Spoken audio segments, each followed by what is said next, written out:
us that that world of life is profoundly affected by social developments, that it is society and the way in which people establish social relations and the attitudes they develop toward the natural world as a result of these social relations that will profoundly determine the future of the biosphere, the ecosphere, call it whatever you like. Now, this is a very provocative notion, however simple it might seem, because what it says is that the center, the locus, the target, the focus, use whatever word you want, of the environmental problems that we face today exist not only in our attitudes toward nature, but in the kind of society in which we live. Our attitudes toward nature, and I want to use the word nature very provisionally. I mean the natural world. I mean that natural evolution.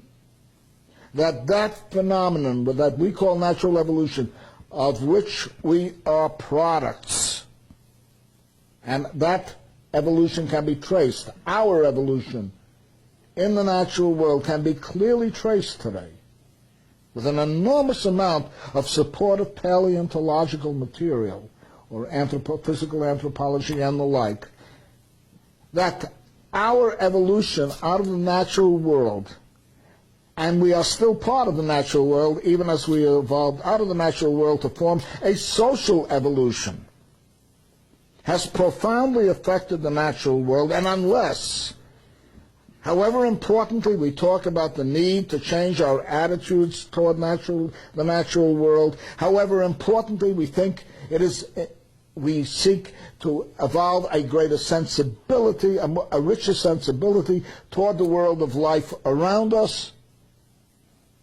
the social relations, the economic relations, the marketplace have a more profound effect upon our relationship with the natural world than even our attitudes, important as these attitudes may be.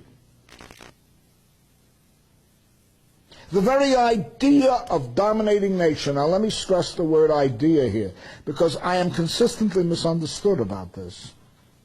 The very idea of dominating the natural world, I have argued in a very lengthy book, stems from the domination of human by human.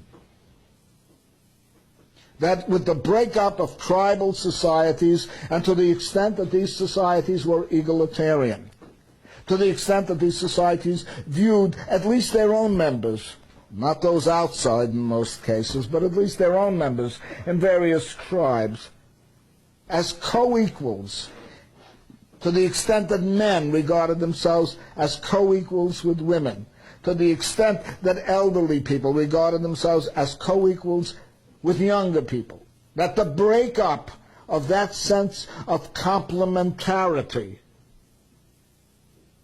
of co-equality, leading to hierarchies, and which the most striking that are known to us are patriarchy, and more precisely patricentricity, gerontocracies, the rule of the young by the old.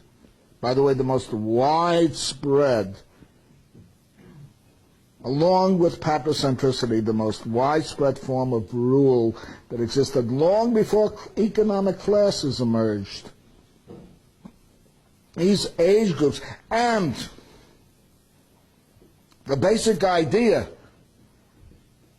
that certain individuals, such as shamans, have mysterious powers of their own, not only over the natural world, but over human beings, ultimately leading to priests and ultimately leading to deities with priestly corporations supporting them,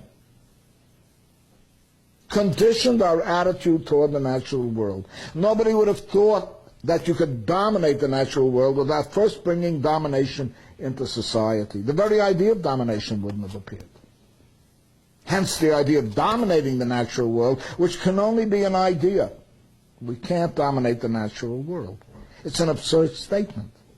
You can't dominate a chair, you can't dominate a tree, you can't even dominate an animal. It doesn't know that it's being dominated.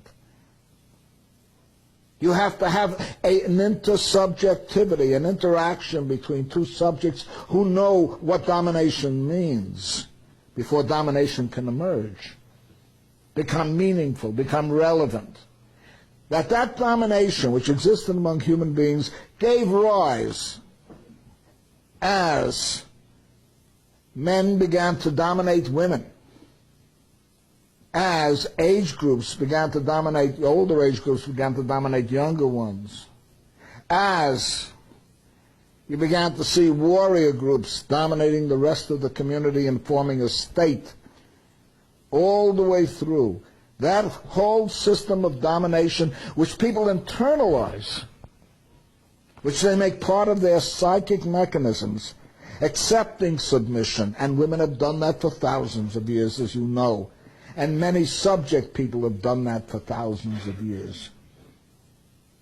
Internalizing it, extended out into the natural world, leads to the idea that the natural world can be and should be dominated.